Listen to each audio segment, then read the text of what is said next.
What's up to all those alone in the zone?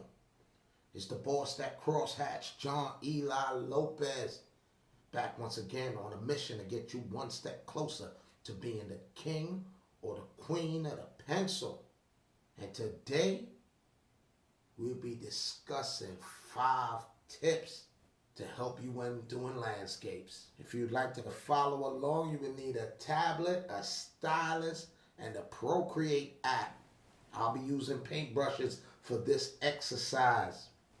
First, I would like to just touch on the color wheel very quickly because I'm going to be utilizing, which is tip number 1, warm and cool colors. The first colors I'll be starting with is yellow and blue. And I want you to just get yourself familiar with the yellow green and the blue green. The yellow green, of course, falls on the warm colors, which is in the yellow spectrum, and the cool colors, which falls in the blue spectrum. All right, so let's get started. First, I'm gonna lay out my sketch, and this is the sketch I had in my head, which is a nice city scene contrasted by nature. That leads us into tip number 2.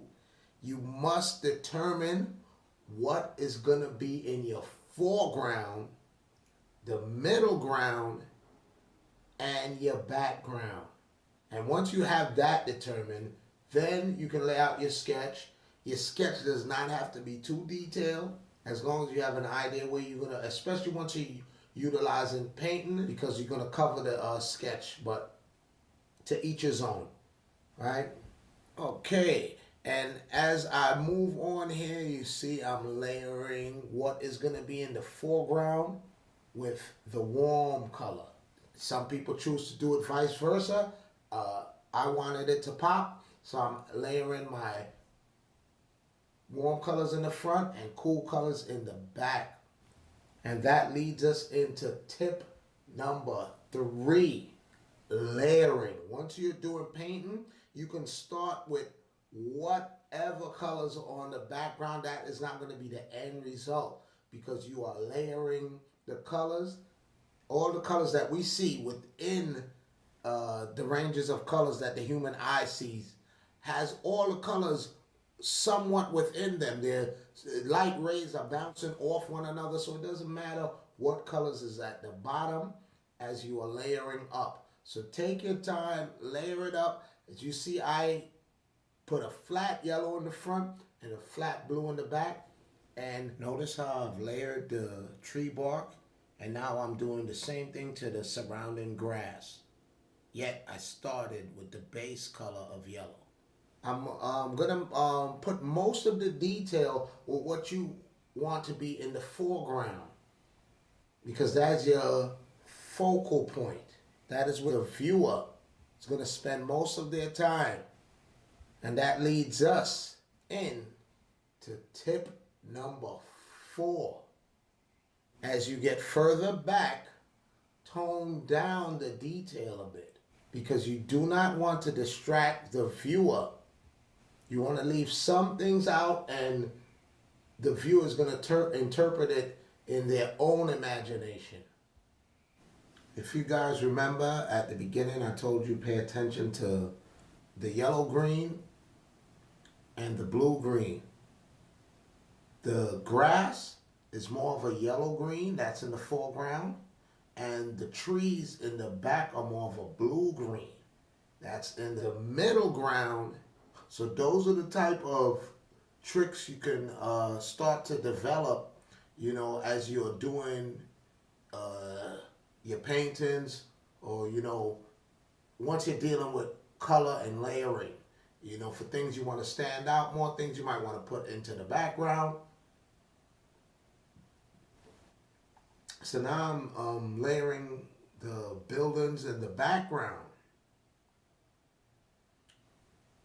And if you look at the more of the apartment buildings in front of the high rises, those fall into more of the red warm spectrum, but Another technique you can do that has to do with layering is you lightly add tone on top of it. So that's what I'm doing. That's what I did now. I added a light shade of blue on top of it. And now I'm just adding in the leaves on the tree. And of course, the green on the leaves fall into the yellow-green spectrum. So that is something I really want you guys to start to, pay attention to. And you can try it on your own. And just remember that as you're, building up your painting and you're building up your colors, what do you want the viewer to focus on more, and what do you want to stand out more? And think of these tips and tricks. All right, and that leads us into tip number 5. Know when you are done, and that is up to you, the creator. I was always told that artwork is never really done. Instead, it is abandoned, because you, as the creator, can always add one more dot, one more stroke of color. But you must determine when it is done, so you don't fall into the next category of overkill. And there you have it. My landscape scenery is done. I hope you guys got some value from this video. If you did, hit that subscribe button, smack the like button, leave a comment. Any feedback is appreciated. So until next time, John Eli Lopez signing out. Y'all be good and be safe.